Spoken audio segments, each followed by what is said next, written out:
Yesterday might have been the Yankees' biggest win of the season so far. I mean, you come back down from 5-0 with a rookie on the mound. You get a big 3-run home run from your team leader who had to exit the game the night before, and you pull back into playoff position. Now, I don't want anyone to get too excited about pulling back into that second wild card spot for now. There's still almost 3 weeks to play, and we've all seen how quickly teams can move up or down the standings based on how well they're playing at the time. The Yankees will likely go back and forth between this playoff spot over the next few weeks. You hope that they take advantage and they run off another win streak, and that would put them securely in a playoff position, but we have to be realistic. The team has not been playing too well. Luis Gil struggled early, but he settled down and he settled in. That's not always easy for a young pitcher to do and shouldn't be just dismissed. 2 games in a row we've had a prospect starting. And I look at different prospects, right? And I compare Clark Schmidt and I compare Luis Gil. And there's an old saying in baseball that hitters will tell you how good your stuff is. And to me, it's obvious that hitters swing and miss and look more uncomfortable against Luis Gil than they do against Clark Schmidt. Not only that, Luis Gil is known for having sporadic command in the minor leagues, while Clark Schmidt has had pretty good command in the minor leagues. But when they've gotten to the major leagues, Clark Schmidt seems to nibble and seems to be around the strike zone, whereas Luis Gil attacks the zone. That tells me that Luis Gil might be a little bit more confident in his stuff, and I would be too if I had a 98-mile-an-hour fastball. Barring injury, I think that you have to consider Luis Gil a part of the rotation next year. His ERA is still under 3. I think it's 2.88 right now.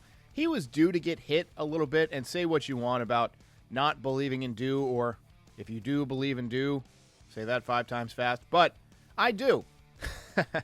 I think that eventually guys are going to run into some hard hit balls, to some home runs. I mean, it's the major leagues. So he gave up 3 home runs. I was not happy about that, but the Twins are a team that hunt fastballs, and they were all over his fastball early. But to me, it showed me more that he settled in and was able to give you 6 good innings after that. Actually, like 5 good innings after that. But he pitched, he completed 6, and he kept the Yankees in the game. He allowed them to come back. I think the discussion about whether or not Aaron Judge is clutch is over. He's been extraordinarily clutch for the last, I'd say, month and a half. He's come up big time and time again in huge spots. Yesterday, no difference. And the fact that he did that a day after exiting the game with dizziness, it took all of that conversation out of play. Anybody who was wondering, is something wrong with Aaron Judge? Is he going to have vision problems or neurological issues? Took it out of play. He said, I'm fine. I can still rake. Watch. Yanks picked up their 80th win of the season. They're on pace for about 90-91. I would like to see them get to 94. I think 94 assures you a playoff spot. It doesn't assure you a playoff spot, but I think 94 gets it done. So that's the number I'm looking at for the end of the season. You would prefer that they're the top wild card spot so you can play at home. And, of course, you'll be running Gerrit Cole out there if he's healthy. He is returning to the mound tonight against the Baltimore Orioles. Gerrit Cole is the only Yankees pitcher with double-digit wins. He's got 14 wins, 7 losses. He's pitched 158 and 2/3 innings. He's the only Yankee with more than 150 innings pitched. Got 217 strikeouts. He's got a 154 ERA+, which means he's been 54% better than league average in terms of his ERA, and he's averaging 6.38 strikeouts for every walk. That's almost twice as good as anybody else in the rotation. Domingo Germán had 3.8 strikeouts for every walk, but he hasn't pitched in a while. Nestor Cortez has 3.62 strikeouts for every walk. And Jameson Taillon, who we know has good command, has 3.24 strikeouts for every walk. Everybody else pretty much in the 2s. Jordan Montgomery, 2.98 strikeouts per walk. And Corey Kluber, 2.4. I've been really underwhelmed by Corey Kluber's command, and even more underwhelmed by how poorly he's pitched since he came back. At the beginning of the season, he got off to a bit of a slow start, but he improved every time out. Since he's come back, he's looked flat from start to finish each time. He's had a few strikeouts. He's maybe had a couple of good first innings. But you need more than that out of a guy you're counting on for the playoffs. The Yankees are counting on Corey Kluber. If they can get by this wild card round, which is not a guarantee they're even going to be in the wild card round, but you're going to need somebody to step up in that first game of the playoffs. Right now, you got to go with Nestor Cortez. You don't know what Jameson Taillon can give you coming back off the ankle injury.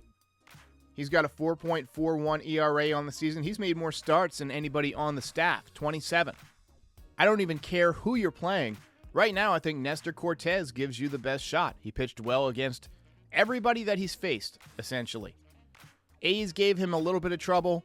Blue Jays were a grind. But he does his thing, and he has fun out there.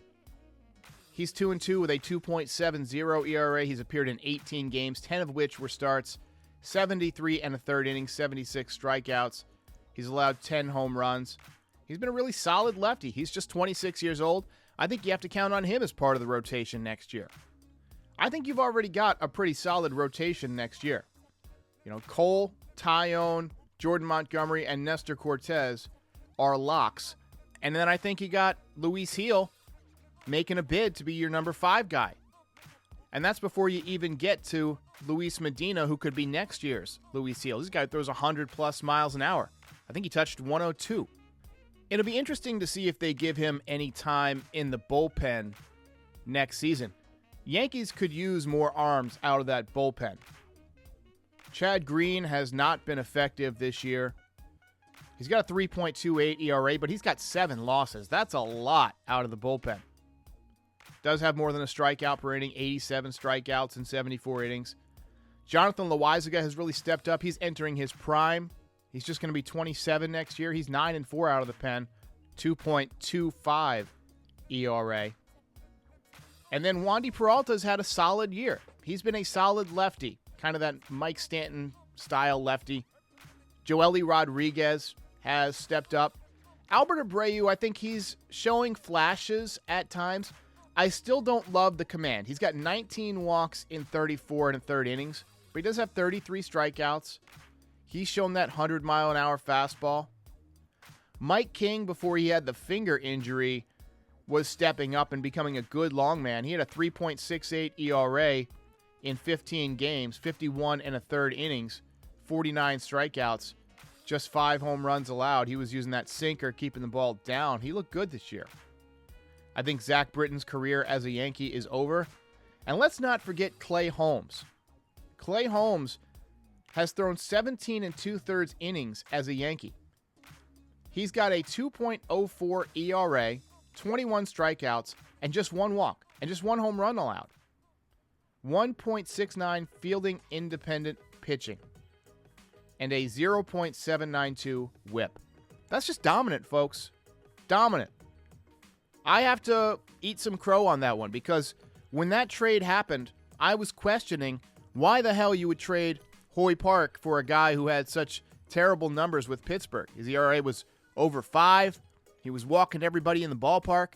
But credit to the Yankee scouts. They spotted something, and Clay Holmes has really turned it around almost instantaneously. It's amazing.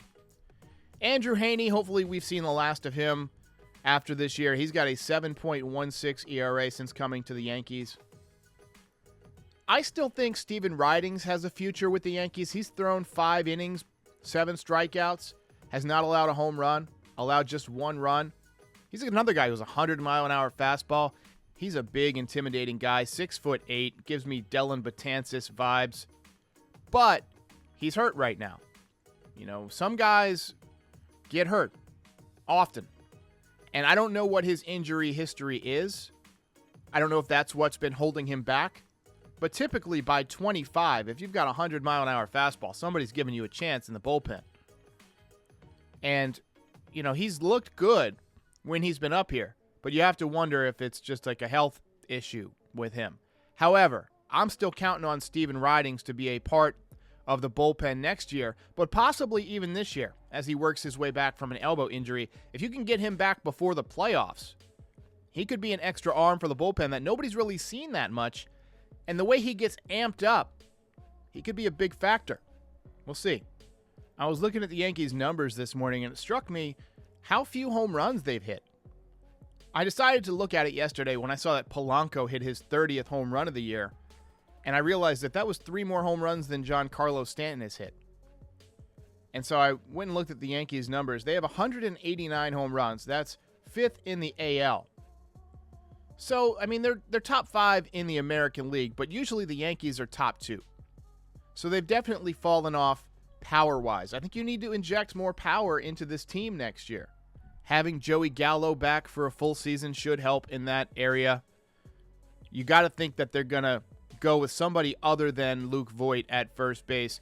Now, Luke Voit's a guy who's a curious situation because he led the league in home runs last year, but it's starting to look more and more like that was a fluke because the guy just can't stay healthy. I mean, every time he got going this year, he would get hurt.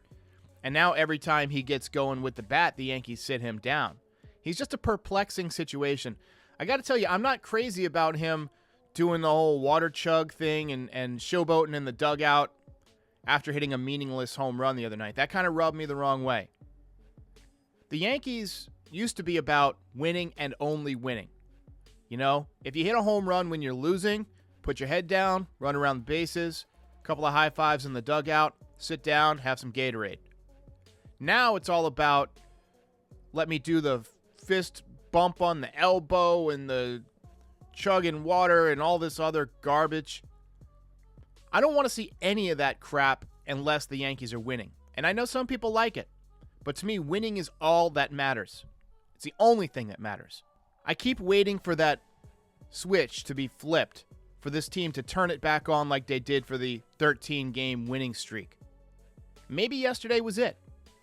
You know, maybe yesterday with Aaron Judge getting that big 3-run home run, and then today you turn it over to Gerrit Cole against the Orioles. Maybe Gerrit Cole sets the tone, you win 2 in a row. Maybe that gets you going, gets you feeling good. You get out of New York, go down to Baltimore. It's a smaller field. Maybe some guys run into some home runs down there. That gets them feeling good. I just feel like the team needs a spark of some kind over these last couple of weeks. I'm seeing a lot of guys who look tired. You know, maybe Rougned Odor should get a couple of at-bats. This is a guy who has high energy. Put him in the lineup a couple of times down here in Baltimore and see what you can get out of him. I know he's not having a great year, 205, 15 home runs, 86 OPS plus, but he was a guy who rose to the occasion a number of times this year. He might be somebody that I plug in for a couple of days just to see what I can get out of him. You know, maybe that spark in the lineup is just what we need. Gary Sanchez with the big hit yesterday. Overall, his season has been okay. It's gone better than I thought it would. He's hitting .210. He's probably going to be off the interstate this year if he avoids a major slump. 750 OPS. That's top 5 on the team. Luke Voit has a 765 OPS, but he's only played 62 games. And then you got Aaron Judge with a 918 OPS and Giancarlo Stanton with an 845 OPS. But other than that, I don't see anybody else. Anthony Rizzo, but he's, again, only played 32 games. Sanchez has been one of the Yankees' more impactful hitters. Now, behind the dish, that's a different story. I think he's looking worn out. I thought he did an okay job for most of the season, but those plays against the Mets were hard to watch. I'm not going to lie. That tag should have been made. Still bothers me. But overall, 21 home runs, 51 RBIs. One thing I've noticed is that the Yankees' RBI numbers are way down this year. In terms of runs scored, they've scored 625 runs. That's 10th in the American League. So top third. That's not what you expect for a $207 million payroll. Meanwhile, they rank second in ERA. So the pitching has really stepped up this year. Credit goes to Matt Blake. I think you got to mix in some more lefties from the beginning of the season next year. Having Joey Gallo will help. Have to imagine they're going to go with a left-handed first baseman. And I think you need to mix in a little bit more youth. Yankees have stopped stealing bases all of a sudden. Maybe mix in the steal a little bit more next year. Mix in some more baseball, not just home runs. Because if you're not going to hit home runs, then you're not going to win. It'll be interesting to see what they do with Estevan Florial next year. He's just going to be 24 years old. He's actually hit 300 in a small sample size this year, 25 plate appearances, but he's got 2 doubles. He's got 1 home run. He's walked 5 times and struck out 6 times, so he's shown a good eye, 440 on-base percentage. Yankees seem to believe in him to an extent. They're not giving him a ton of playing time, but they're taking their time with him. If you look at his minor league stats this year, they're not too impressive. At Scranton, he hit 221 with a 316 on-base percentage, 397 slugging. That's a 713 OPS. He had 15 doubles, 1 triple, 10 home runs. Stole 12 bases, got caught 6 times. That's in 66 games. Also played some at Somerset. Didn't do much, hit 229 with 4 home runs. But he's looked good at the major league level. You know, maybe he's one of those guys that the scouts would figure out. But to me, he's looked good in his small sample sizes, and he can really run it down in center field. I think that extra outfielder spot is going to be something that the Yankees have a decision to make about next year. There's a mutual option on Brett Gardner. You know that Gardner's going to pick up his end because he wants the money, unless he decides to retire. And the Yankees are going to have to decide, do you let this icon struggle next year, or do you bid him a fond farewell? He hasn't obviously announced his retirement. You would have thought he would have done so by now if he planned to leave, so that way he could get a proper send-off from the fans. I mean, we're not talking about a retirement tour, but, you know, let the fans know that this could be the last time they see him. There is a chance they bring him back. Anyway, that's the Frieze for this morning. Yankees go to Baltimore. They've got some work to do. Right now they are holding a playoff position, but they've got to keep winning. Cannot let your foot off the gas. Let's hope that Gerrit Cole has a good night.